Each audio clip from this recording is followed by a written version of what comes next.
Their daughter vanished in 1986.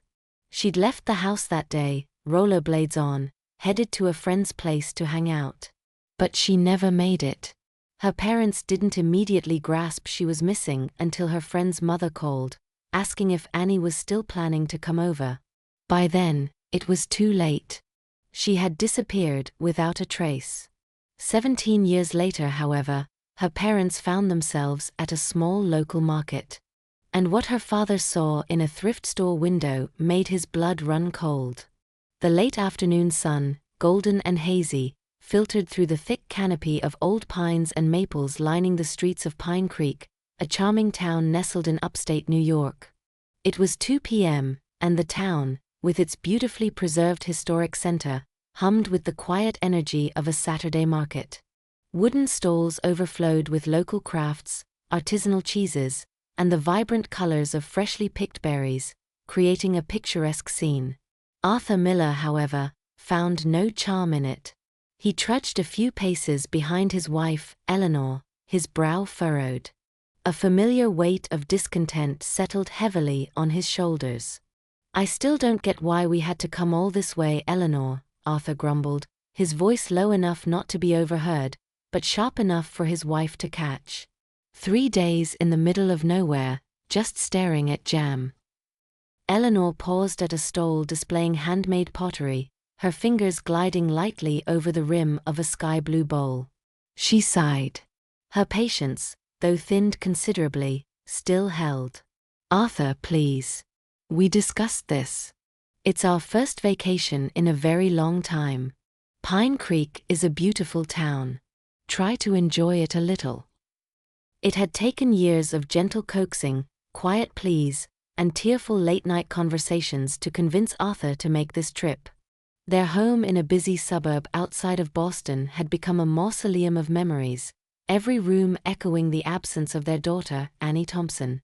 Annie, their bright, vivacious 12-year-old, had vanished 17 years prior while rollerblading on a sunny day, disappearing into the ordinary, leaving behind a chasm of unanswered questions and unending grief. From that fateful day in 1986, Arthur had retreated into a shell of sorrow. Joy became a forgotten language, pleasure a betrayal. He worked, ate, and slept, but he didn't live.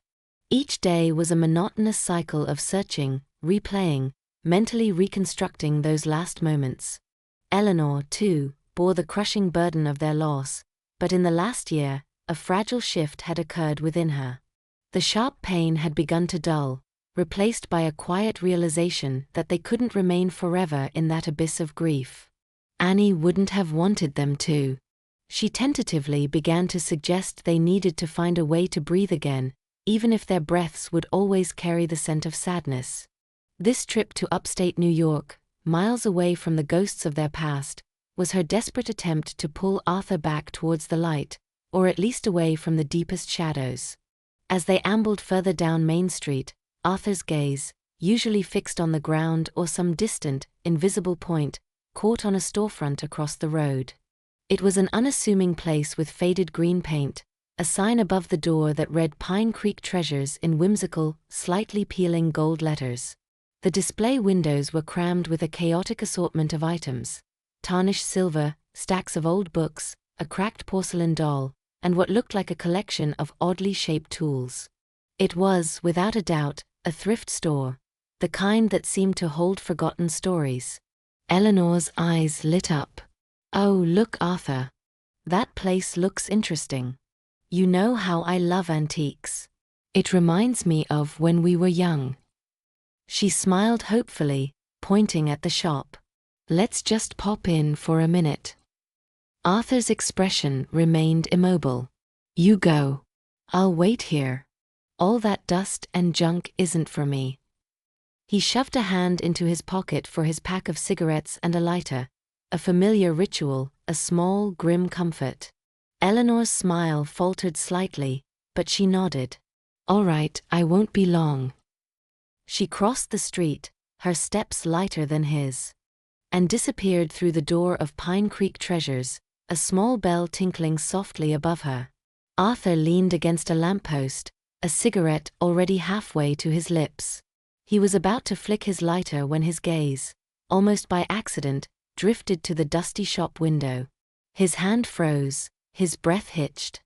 There, nestled among faded tin cans and a headless mannequin torso on a rough wooden shelf, stood a pair of rollerblades. Pink and blue, scuffed and scratched, their plastic dulled with age, they were clearly child-sized. He blinked, thinking his mind was playing tricks on him, conjuring specters from the depths of his grief. But the image didn't vanish. He slowly lowered his hand, forgetting the cigarette. Pushing off the lamppost, he took a hesitant step toward the window, then another, until his face was almost pressed against the grimy glass. The rollerblades were unmistakably, heartbreakingly familiar. The exact shade of bubblegum pink on the boots, the vibrant turquoise of the frame and wheels, the chunky purple straps. A wave of dizziness washed over him. "Annie," he mumbled, his voice hoarse. "Annie had a pair just like these." "No, not just like these. These are them." He had bought them for her 12th birthday. He remembered her eyes lighting up, the pure, unadulterated joy as she put them on, wobbling at first, then gliding, a bright streak of color and laughter. The cigarette and lighter went back into his pocket. He wasn't thinking, he was acting. Yanking the shop door open, making the bell clang violently, he stormed inside. His eyes scanned the dim interior until they landed on a man with thinning hair and a tired expression behind a cluttered counter. Eleanor, who had been browsing a display of old radios at the back of the store, turned in surprise at his abrupt entrance. "Arthur, what is it? Are you all right?" She rushed towards him, concern etched on her face. Arthur ignored her for the moment, his attention fixed on the shopkeeper. "The rollerblades," he rasped, pointing towards the window. "In the window. I need to see them. Now." The shopkeeper frowned at his abrupt tone but walked over to the display. "What's going on?" Eleanor asked. "Look, Eleanor," Arthur said, his voice barely above a whisper. The shopkeeper returned with the rollerblades and placed them on the counter. Eleanor covered her mouth with her hand when she saw them. "Arthur," she breathed. "They look exactly like Annie's."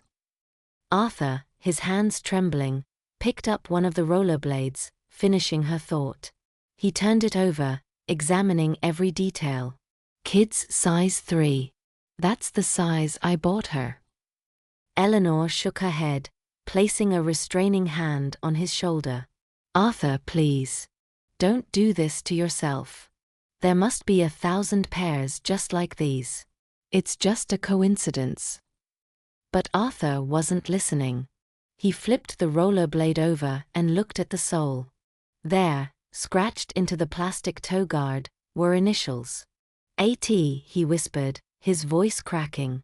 "Annie Thompson. I carved them myself. Eleanor, these are her rollerblades." Eleanor's skepticism evaporated as she saw the initials. She reached out and traced the letters with a trembling finger. "How is this possible? How did they get here, thousands of miles from home?"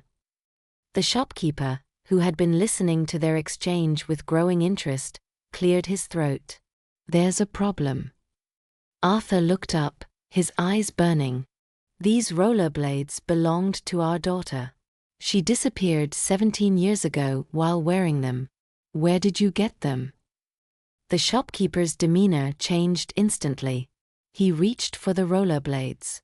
"I'm sorry about your daughter, but they're not yours anymore. If you want them, you'll pay the asking price." Arthur stared at him, dumbfounded. "You don't understand. These are evidence. Our daughter was kidnapped while wearing them." "I don't care what story you're telling," the shopkeeper replied coldly. "All I know is this item is in my store, and it costs $450. $450. Arthur exclaimed. "That's outrageous. I paid less than that for them when they were new." "Inflation," the shopkeeper shrugged. "Besides, vintage items are in demand now." Eleanor placed a comforting hand on Arthur's arm. Maybe we should just pay, honey? It doesn't matter what they cost. No, Arthur said firmly. These are ours. They were stolen from us, just like our daughter was stolen. I won't pay for what belongs to us. The shopkeeper's face hardened. If you're not going to buy them, I'll ask you to leave. When Arthur didn't move, the shopkeeper came around the counter and tried to physically escort them out. Arthur resisted, clutching the rollerblades tightly to his chest. The commotion attracted the attention of passers-by outside, and a police officer patrolling the market approached the store. He stepped inside, assessing the situation with an experienced eye. "What's going on here?" he asked. The shopkeeper pointed accusingly at Arthur. "This man is trying to steal merchandise from my store." "I'm not stealing anything," Arthur retorted. "These rollerblades belong to my daughter. She was wearing them when she disappeared 17 years ago from our hometown in Massachusetts." The officer looked skeptical. "Perhaps you have a receipt? You can't just take something from a store without paying." "Look," Arthur said desperately, flipping the rollerblades over. "See these initials? A.T. Annie Thompson. My daughter. I carved them myself. And there's a serial number on them that will match the receipt I've kept all these years." The officer's expression shifted slightly. As he examined the initials, he stepped back and spoke into his radio, requesting information from the Missing Persons Department about a case from the Boston area 20 years ago. After a brief conversation, his demeanor changed completely. He turned to Arthur with newfound respect in his eyes. "Sir, I apologize. The department confirmed that a case matching your description is indeed open." He turned to the shopkeeper. "I need to speak with the owner of this store." "I'm just a sales clerk," the man stammered defensively. "The owner isn't here today." "I need his contact information," the officer replied firmly. The shopkeeper hesitated, then pulled a business card from under the counter. "Here are the owner's details, Victor, but he won't be happy." The officer tucked the card into his pocket. "I am confiscating these rollerblades as potential evidence in an ongoing investigation." He turned to Arthur and Eleanor.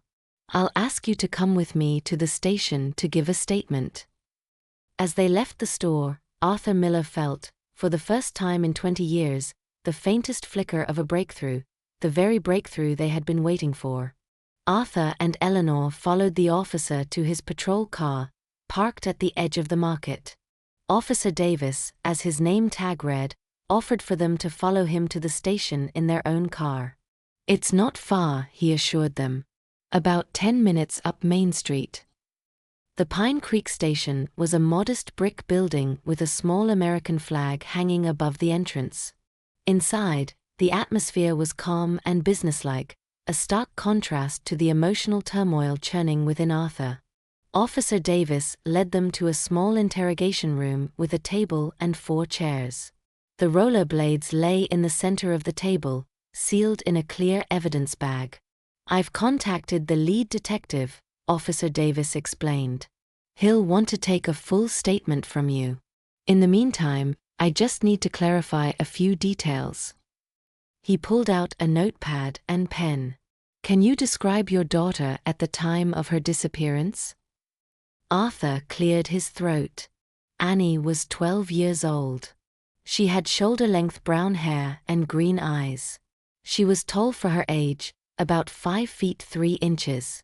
She had a small scar on her right forearm. She fell off a fence in our backyard when she was 7. Davis nodded, taking notes. "When exactly did she go missing?" "June 15, 1986, Eleanor replied, her voice steady despite the pain in her eyes.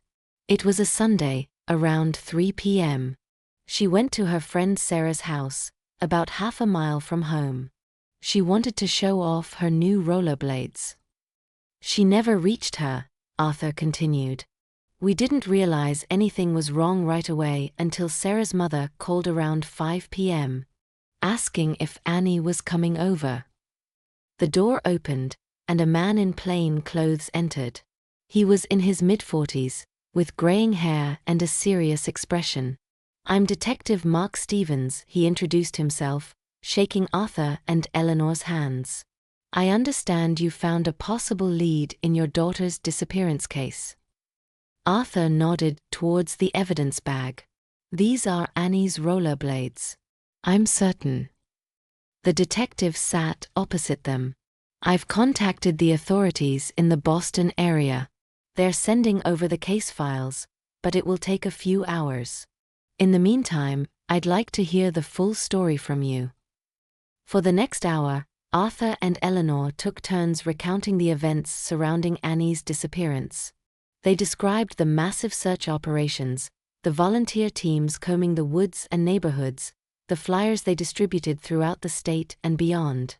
"We never stopped looking," Arthur said, his voice trembling with emotion. "I took a year off work. We set up a hotline, hired private investigators. The investigation went cold back then. But there was never anything concrete. Just nothing." The detective nodded empathetically. "And now, after all this time, you find her rollerblades in a small town in upstate New York. That's highly unusual. Is there any way to find out how they got here?" Eleanor asked. The shopkeeper wasn't particularly talkative. "We're working on that," Detective Stevens assured her. "I've sent another officer to check the background of the shop owner, Victor Harding. Tomorrow, we'll also visit the store to examine their records." He turned to the rollerblades, carefully removing them from the bag with gloved hands. "These will be photographed and logged as evidence. We'll also check them for fingerprints or any other traces, though after 17 years, it's unlikely to yield much." As he spoke, another officer entered with a folder. The detective scanned its contents. His expression grew thoughtful. "Victor Harding bought Pine Creek Treasures 15 years ago," he reported. "Before that, he seems to have moved around a lot. No criminal record, but not much of a paper trail either."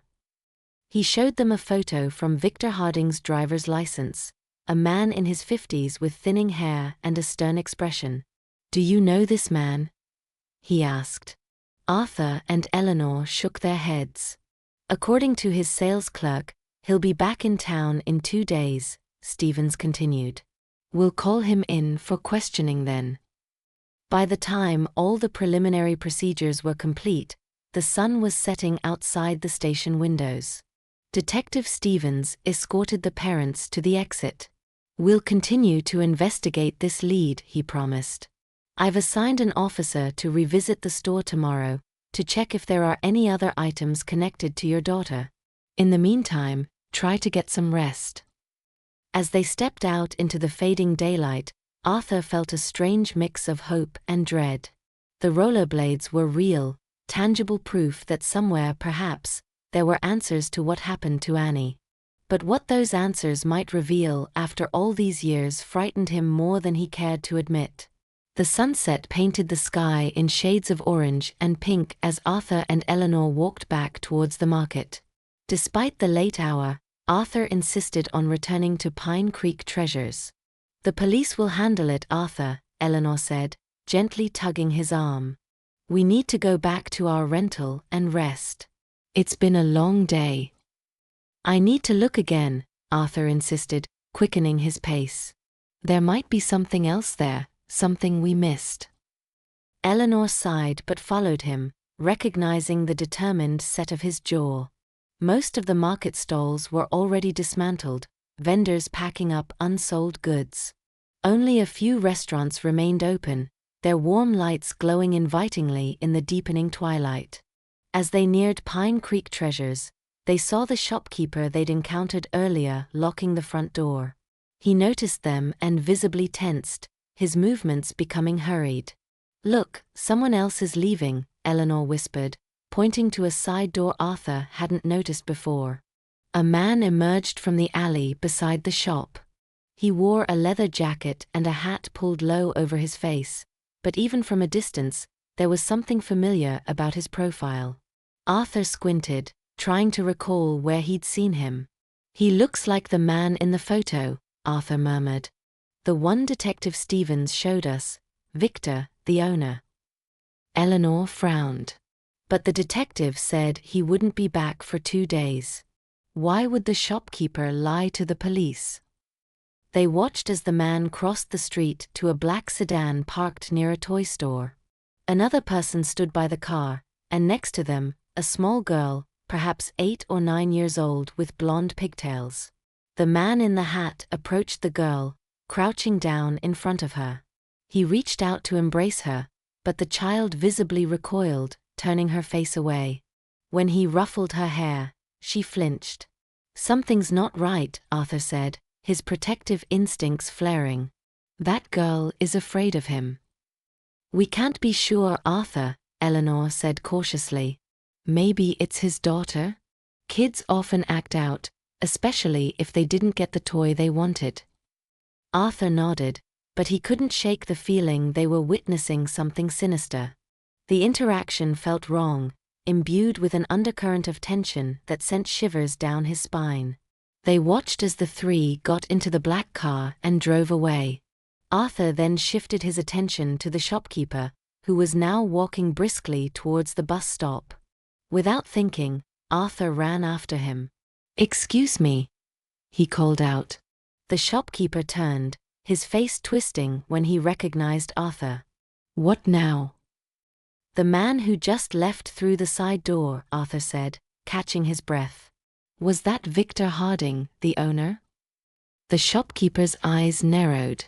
"I don't have to answer your questions. If the police want information, they can ask me directly." "Just tell me if that was him," Arthur pressed. The shopkeeper rolled his eyes. "God, you people can't let it go. No, it wasn't the owner, it was his brother. Happy now? Leave me alone." With that, he boarded the arriving bus, cutting off the conversation. Eleanor caught up to Arthur as the bus pulled away. "What did he say?" "He claims it was Harding's brother, not Harding himself," Arthur replied, his brow furrowed. "But why would he tell the police his brother was here if the owner was out of town?" Eleanor shivered, pulling her cardigan tighter. "I don't know, Arthur, but it's getting dark, and we're both exhausted. Let's go back to the rental and call Detective Stevens in the morning." Arthur hesitated, torn between pursuing this new lead and acknowledging the wisdom of Eleanor's words. Finally he nodded, casting one last look at Pine Creek treasures before allowing Eleanor to lead him away. Their rental apartment was a cozy second-floor unit in a renovated old house in a quiet residential neighborhood, a few blocks from the market.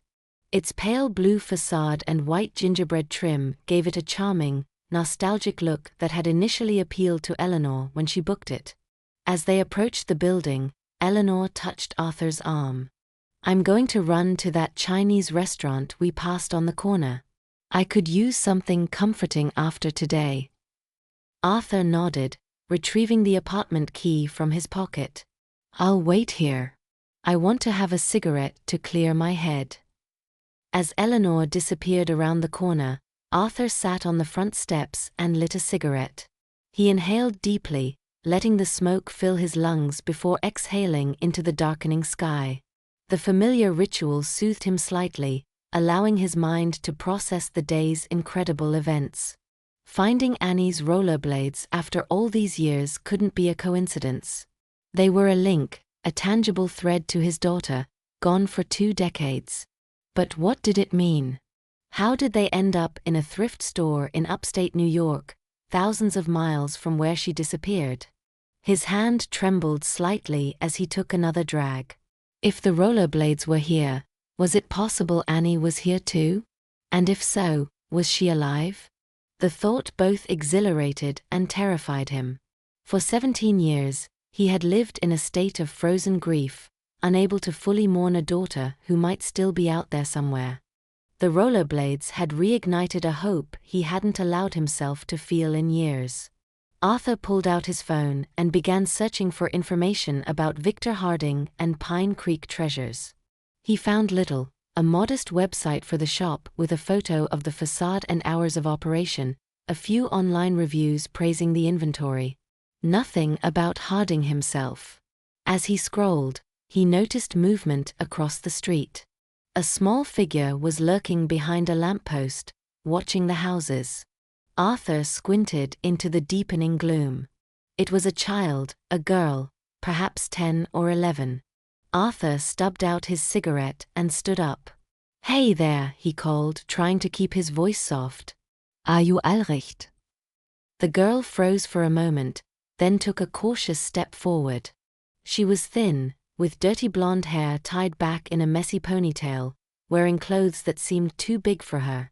Are you looking for Someone? Arthur asked, approaching slowly. The girl looked at him with wide, serious eyes. "Please," she said in a small voice. "Can you help me save my sister? A bad man took her." Arthur looked around, suddenly on alert. Was this a trap? A diversion while someone broke into the apartment? But the street was quiet. No suspicious cars, no lurking figures. "What's your name?" he asked, crouching down to be at her level. "Katie," the girl replied. "Please, I need help. Nobody believes me." Who sent you here, Katie? "Nobody," she insisted. "I'm alone. I ran away from the children's home to find my sister. I saw her today, but I was too scared to help her by myself." Arthur's mind relet. A runaway girl, a missing sister. It was too similar to his own situation to be a coincidence. "Your sister, where did you see her?" "At the market," Katie said. "With the man in the hat. She's afraid of him, but she has to pretend to be okay." Arthur held his breath. The small girl with pigtails, the one who had flinched when the man touched her hair. "This man in the hat," Arthur said carefully. "Is he tall, with thinning hair, wearing a leather jacket?" Katie nodded vigorously. "That's him. He took Jenna from Sunshine House. He said he adopted her. But it's not true. He's a bad man." Arthur's thoughts raced. He thought of Annie, the years stolen from her, the answers that had eluded him for 2 decades. And now, here was this girl, facing the same potential tragedy. "Do you know where they took your sister?" he asked. Katie nodded. "I followed them before. I know where they go, but I can't get her out by myself." Arthur's conscience wrestled with caution. This could be dangerous, perhaps illegal. The right thing to do would be to call the police, let them handle it. But he knew how slowly official channels worked, the procedures and protocols, while a child remained in danger. "I'll help you," he suddenly said. "Come on, I'll get the car." He sent a quick text to Eleanor, taking the car for a bit. Use your key. Start dinner Withut me. Be back soon. As they got into the rental car, Arthur knew he might be making a terrible mistake. But he also knew he couldn't live with himself if he turned away from this girl's plea for help. Not when he had spent 17 years regretting that no one had helped his own daughter. The rental car hummed quietly as Arthur followed the girl's directions, turning corner after corner through Pine Creek's residential areas. The houses became more spread out, the streetlights sparser. "It's in there," Katie finally said, pointing to a small RV park hidden behind a grove of trees. Arthur parked at the entrance and cut the engine. In the dim light, he could make out a few trailers and tents arranged in a loose semicircle. At the far end, a lone RV stood, its windows glowing with a yellow light. "That's it," Katie whispered. Arthur hesitated, his hand resting on the door handle. "Katie, are you absolutely sure your sister is in there? This is very serious." The girl nodded, her eyes earnest. "Please, we have to help Jenna." Against his better judgment, Arthur stepped out of the car. "Stay close," he instructed Katie. "And if anything feels wrong, we leave immediately." Understood. They approached the RV cautiously. No sound came from within. No indication of how many people might be inside. Arthur's heart pounded as he raised his hand and rapped firmly on the door. The seconds stretched into a minute with no response. He knocked again, louder. Finally, the door swung open. A man stood in the doorway, silhouetted by the light from inside the RV. Arthur recognized him as the other man from the toy store. Not the one in the hat, but the one who had waited by the car. The man's eyes widened when he saw Katie, then narrowed, shifting to Arthur. "Who are you and what do you want?" he demanded. "My name is Arthur," he replied, trying to keep his voice steady. "This girl came to me for help. She says her sister is being held here." The man's face darkened. "You've got it all wrong. Nobody is being held here. This one," he gestured angrily at Katie, "is always causing trouble. Ever since her sister was adopted." "Adopted?" Arthur echoed. "That's right," the man, Michael, nodded.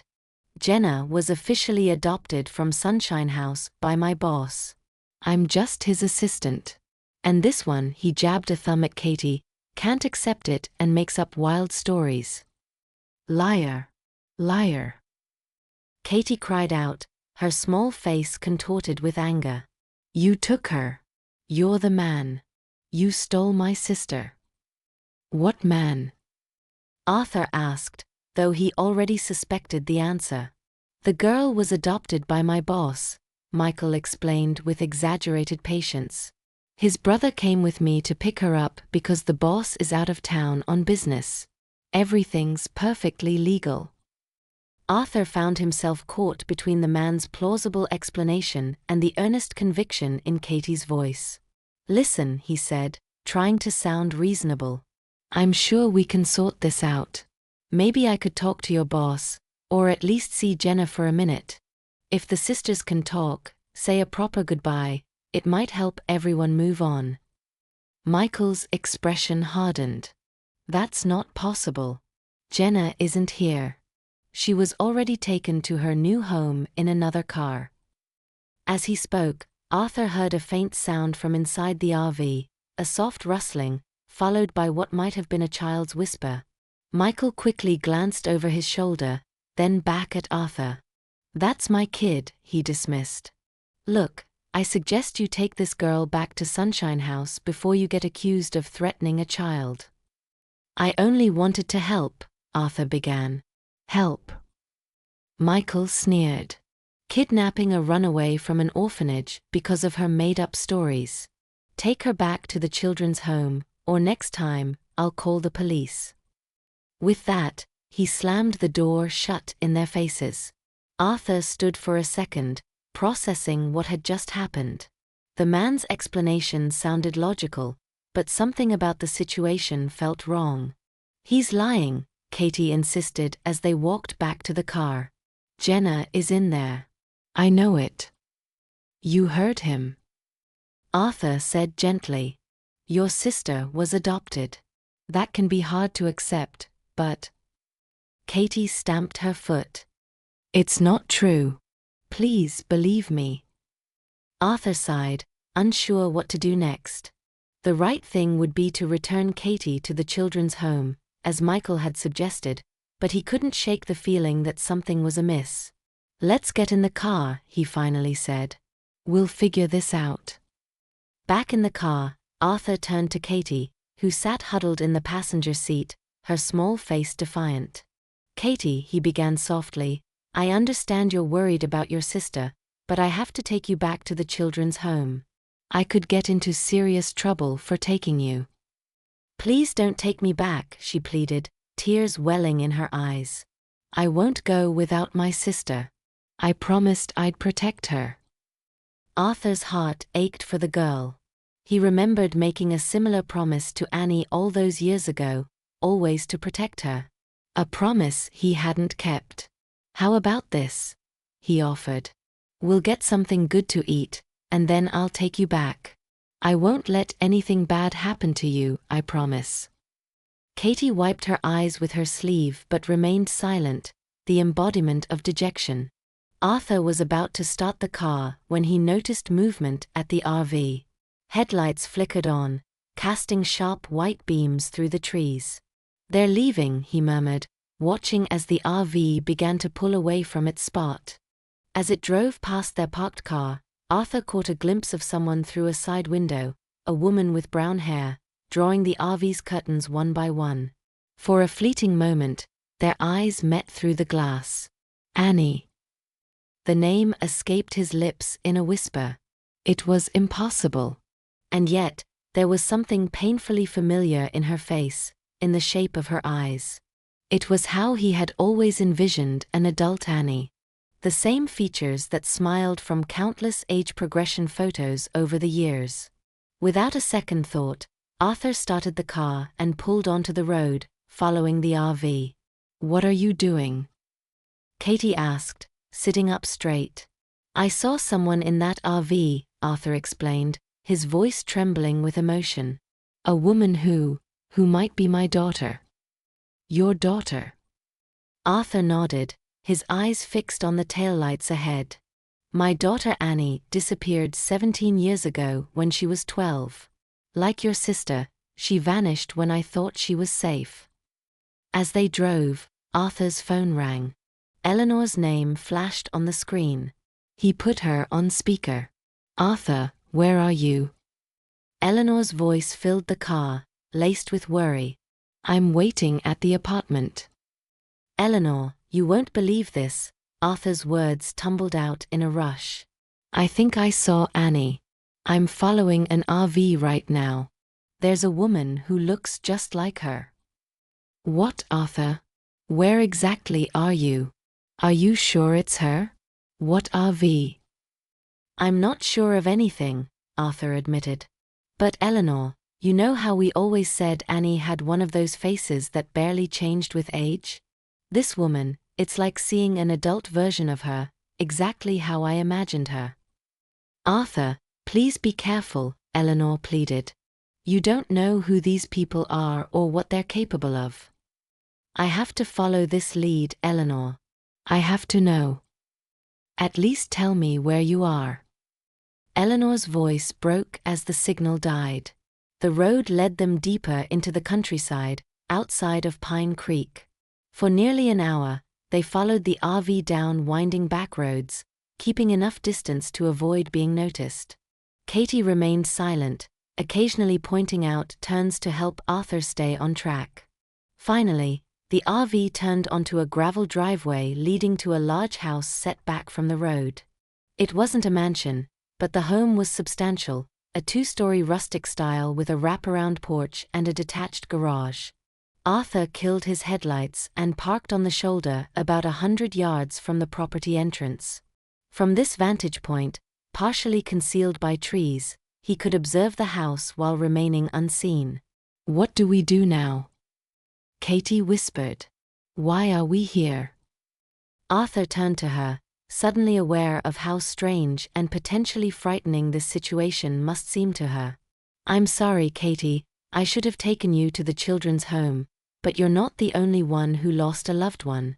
My daughter Annie disappeared many years ago, and I think I just saw her in that RV.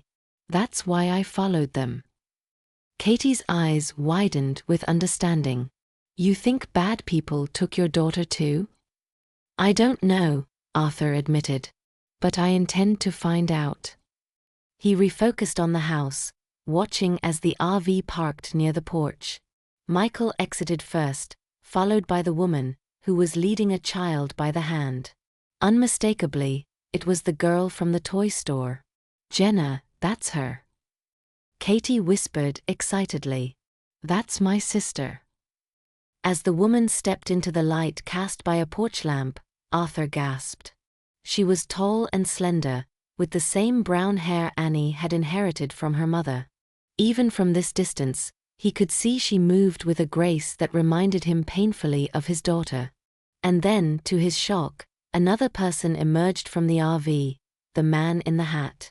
But now his hat was off, and in the bright porch light, Arthur clearly saw his face. The same man from the driver's license photo at the station. It was Victor Harding. He lied, Arthur muttered. The shopkeeper said Harding was out of town, but he was with them all along, and the little girl was in the RV too. The realization hit him with the force of a physical blow. If Harding was lying about his whereabouts, what else was he hiding? And if the woman with him truly was Annie, what horrors had she endured over the years? Arthur's first impulse was to storm the house, confront Harding, and demand answers. But reason prevailed.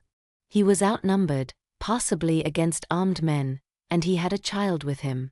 The situation demanded caution. He reached for his phone to call Detective Stevens, but found there was no signal so far from town. He was alone, without backup and without a plan.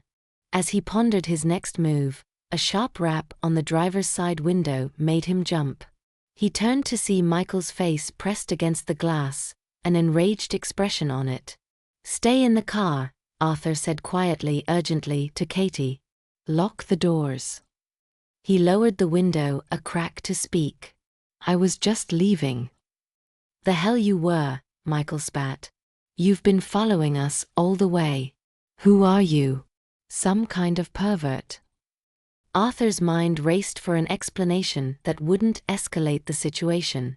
The girl wanted to see her sister again. "I thought if we could talk reasonably." "You're trespassing," Michael cut him off. "I don't know who you think you are, but you've crossed a line. Both of you come with me now." "I don't think that's a good idea," Arthur replied, his hand hovering over the ignition. Michael's expression grew even darker. "That wasn't a request. Either you come willingly, or I call security, and we'll handle this another way." He patted something under his jacket, an outline that could only be a weapon. Arthur's blood ran cold, but he knew he had to stay calm for Katie's sake. "All right," he said, slowly opening the door. "We'll talk. No need to make things difficult." As Katie reluctantly exited from the passenger side, Michael led them towards the house. Arthur's eyes scanned the surroundings, taking note of details that might be useful later. The layout of the property, the number of vehicles, potential escape routes. "You're making a mistake," Michael warned as they neared the porch. "The boss isn't going to like this intrusion." "I just want to understand what's happening here," Arthur replied. Before they reached the steps, the front door opened, and Victor Harding himself appeared, his face a mask of cold fury. "Who are these people?" he demanded of Michael. "This man was following the house," Michael explained. "He's with that girl, Katie, the sister." Harding's eyes narrowed as he scrutinized Arthur. "And who are you?" "My name is Arthur Miller," he replied, squaring his shoulders. "I believe you have something or someone that belongs to me."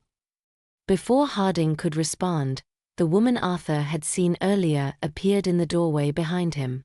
She froze when she saw Arthur, her eyes widening in shock. At that moment, Arthur heard the distinct wail of sirens in the distance. Michael cursed under his breath, pulling out a walkie-talkie. "Boss, we've got company. Looks like the cops." Harding's face contorted with rage. "How did they find us?" he screamed at Arthur. "Did you bring them here?" Arthur shook his head. "My wife probably called them. She knew I was following your RV." The woman in the doorway continued to stare at Arthur, a complex mix of emotions flickering in her eyes. Recognition, fear, hope. "Eleanor, get inside," Harding snapped. But the woman, whom he called Eleanor, didn't move. Her gaze was fixed on Arthur. "Annie," Arthur whispered, his voice trembling. "My Annie." Something shifted in the woman's expression. A subtle tremor ran through her body at the sound of the name. The sirens grew louder, and Harding's demeanor changed from rage to cold calculation. "Michael, get everyone inside. Them too." He nodded towards Arthur and Katie. I'll handle this my own way. As they were pushed into the house, Arthur saw Jenna sitting on the living room couch, her eyes wide with fear. Katie immediately tried to rush to her, but Michael restrained her. The police sirens were now very close. Through the window, Arthur could see flashing lights approaching the property. "Victor," Michael said urgently. "What's the plan?" Harding disappeared into another room, returning a moment later with a handgun. "Tell them we're armed and ready," he ordered. Arthur's heart pounded. The situation was rapidly spiraling out of control. The woman, Annie or Eleanor, stood motionless by the fireplace, her face pale. Within minutes, police cars surrounded the house. A voice over a loudspeaker announced that this was the Pine Creek Police Department and demanded that everyone exit the house with their hands raised. "Nobody move," Harding snarled, taking a position by the window. "Michael, bring the girl over here." Michael roughly grabbed Jenna's arm, dragging her towards Harding. Katie cried out and lunged forward, but Arthur held her back, knowing that any sudden movement could provoke violence. "Let her go," Arthur said firmly. "She's just a child. This is between adults." Harding let out a harsh, grating laugh. "You have no idea what you've gotten yourself into, old man. You should have called the police back at the park, either taken the girl back or stayed out of it." Outside, Detective Stevens' voice boomed over the loudspeaker. "This is Detective Stevens of the Pine Creek Police Department. The house is surrounded. Come out peacefully, and no one will be harmed." Harding turned to the woman. "Eleanor, come here. Tell them everything's fine, that you're here willingly, and that the girl, Jenna, is our newly adopted daughter." The woman hesitated, her gaze flickering between Harding and Arthur. "Now, Eleanor." Harding snarled. She moved slowly towards him but stopped halfway across the room.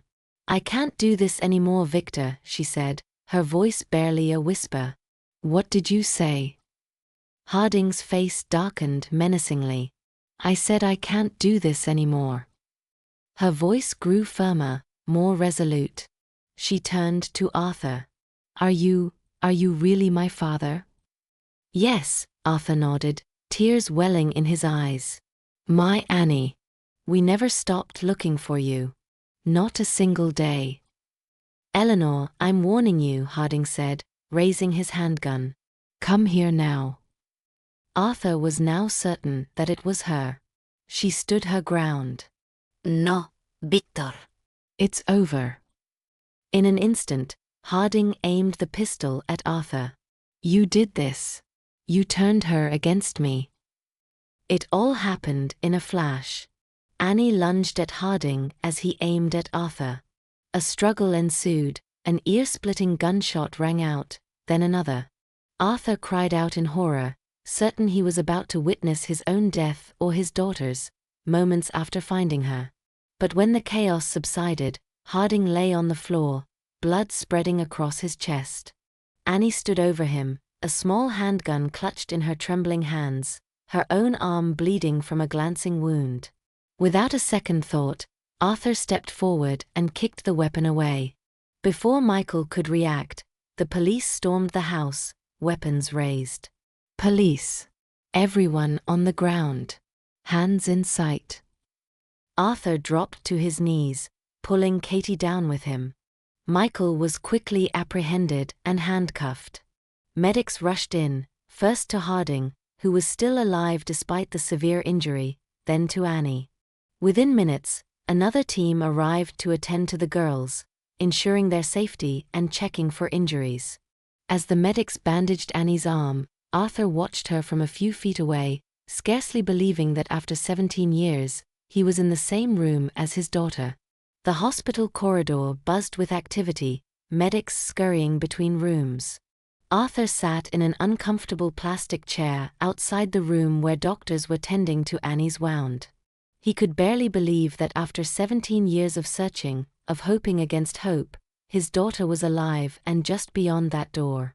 Detective Stevens approached him, his face serious but kind. "Arthur Miller. The doctors say your daughter's injury is relatively minor. The bullet grazed the top of her arm. It required stitches, but no surgery." Arthur nodded, relief washing over him. "Harding is in surgery," the detective continued. "The bullet hit his chest but missed his heart. They're trying to stabilize him. And the girls, Katie and Jenna, they're with social services in the pediatric ward. They're physically unharmed, but understandably shaken." Arthur rubbed his face, the day's events catching up to him. Eleanor had arrived at the hospital an hour ago, frantic with worry after calling the police when Arthur hadn't returned or answered his phone. The police had contacted the rental car company, tracked the car's GPS, and found Harding's property. Eleanor was currently in the hospital cafeteria, buying coffee for them both. The room door opened, and a doctor emerged. "Mr. Miller, you can see your daughter now. We've finished with the stitches. She's resting." Arthur's heart pounded as he entered the room. Annie lay on the hospital bed, her arm bandaged, her face pale but serene. She looked up as he approached, her green eyes, Eleanor's eyes, studying him with a mix of uncertainty and hope. "Annie," he whispered, stopping at the foot of the bed, afraid to move too quickly and startle her. "Dad," she replied, her voice trembling on the word. That single word, Dad, broke something inside Arthur. The tears he had held back for hours streamed down his cheeks as he stepped towards her and gently took her uninjured hand in his. "I never stopped looking for you," he said. "Not a single day." Annie's eyes filled with tears. "I thought you were dead. Victor told me. He said no one was looking for me, that you and Mom had died in an accident." The door opened again, and Eleanor walked in, freezing at the sight of her daughter. "My Annie," she breathed, forgetting the coffee cups in her hands. "Mom." Annie's voice was soft, childlike. Eleanor, with trembling hands, set the cups down and rushed to the bed, carefully embracing her daughter, careful not to jostle her injured arm. The three of them clung to each other, 17 years of separation dissolving in a flood of tears and unspoken words. Eventually, Detective Stevens knocked quietly and entered the room. "Sorry to interrupt," he said, "but I need to take your statement, Anastasia Smirnova. Or do you prefer another name?" Annie straightened up, wiping her eyes. "My name is Anastasia Miller," she said firmly. "He called me Eleanor." For the next hour, Annie recounted her ordeal, her voice steady despite the horrors of her story. She described how Victor Harding, then a long-haul truck driver, had abducted her when she was rollerblading on her way to her friend's house. He said there was a robbery nearby, that it wasn't safe, she explained. "When I refused to go with him, he grabbed me and put some kind of cloth over my face. I woke up in his truck somewhere else." She explained how Harding kept her hidden, often moving between states, using back roads to avoid highway patrol checkpoints. "Sometimes he'd hide me in a compartment in the truck. He never stayed in one place for long, except for Pine Creek. We'd come back here about once a month so he could check on his business." "The thrift store?" Detective Stevens asked, taking notes. Annie nodded. "Pine Creek Treasures. It was his base, in a way. He has other identities, other businesses in different cities. He deals in stolen goods, among other things." "Why didn't you try to escape?" Eleanor asked softly, "Especially as you got older." Annie looked down. "I tried at first, but each time he caught me, the punishments got worse, and he said no one was looking for me, that you were both dead. Eventually I just stopped trying. It was easier to survive by playing along." "When did he start calling you his wife?" Detective Stevens asked. "When I turned 18, Annie replied, her voice flat. "That's when he started bringing me to meetings with his people and associates, introducing me as Eleanor, his quiet, shy wife. But most of the time, I was still kept isolated." Detective Stevens' face darkened as he wrote in his notepad. Annie, do you know why Victor adopted Jenna from the children's home? It was a legal adoption. Annie's face clouded, and she clutched the bedsheet with her uninjured hand. I don't know all the details. But she trailed off, as if struggling with the words. A few months ago, I overheard Victor talking to Michael. He said I was getting older, and that he wanted. Her voice cracked. Arthur placed his hand over hers, offering silent support. Annie took a deep breath and continued. He said he wanted a new girl, a young one. He told Michael he was looking for a second wife, that he'd keep me, but he wanted, as he put it, a fresh flower. Disgust and pain twisted her face as she recounted the conversation. Eleanor covered her mouth, tears streaming down her face. They searched for a while, Annie continued. Then they found Jenna at Sunshine House. I don't know how they made the adoption go through, but it couldn't have been legal. Victor always preferred to do things outside the law. He's involved in all sorts of illegal dealings and transactions. He's paranoid about his identity and constantly changes it depending on the city. Detective Stevens' jaw clenched. We'll conduct a full investigation with the children's home and check the records at Pine Creek Treasures. If there was corruption or bribery, we'll find it. What will happen to Victor? Arthur asked, his voice harsh with restrained anger. He'll be charged with kidnapping Annie, unlawful confinement, endangering a child in relation to Jenna, illegal possession of a weapon, and attempted murder, the detective replied. That's just the beginning. As we investigate his other operations, more charges will likely be added. Arthur nodded, satisfied that the man who had stolen his daughter's life would not escape justice. A knock on the door interrupted them. A nurse entered, followed by a social worker leading Katie and Jenna. The girls wanted to see you, the social worker explained. They've been asking about you since they arrived. Katie rushed forward, stopping at the bedside. Are you okay? She asked Annie. Did the bad man hurt you badly? Annie smiled softly. I'll be fine.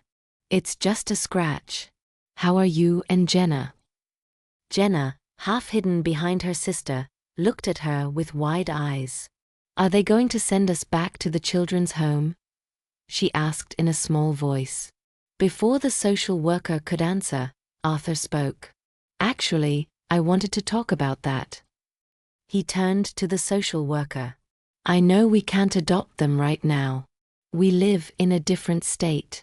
There will be a lot of paperwork and checks, but I'd like to help arrange for them to go to a better place.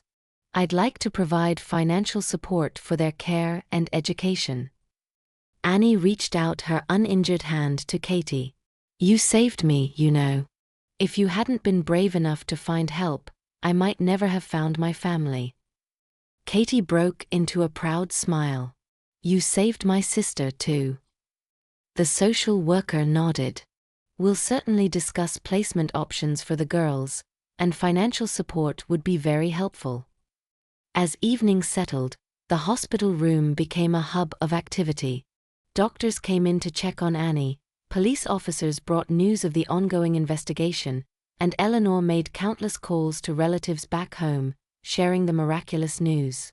Victor Harding had survived surgery but remained in critical condition. Michael and 3 other men connected to Harding's operations had been arrested and were giving statements, exposing a network of illegal activities spanning several states. When the room finally quieted down, Arthur sat by Annie's bed, watching her sleep. Her face, so familiar yet changed by the years, looked peaceful, perhaps for the first time in decades. Eleanor sat on the other side, her hand resting lightly on Annie's uninjured arm. 17 years, she whispered. I never thought we'd see this day. Thank you for making me go on this trip, Arthur whispered, his voice thick with emotion.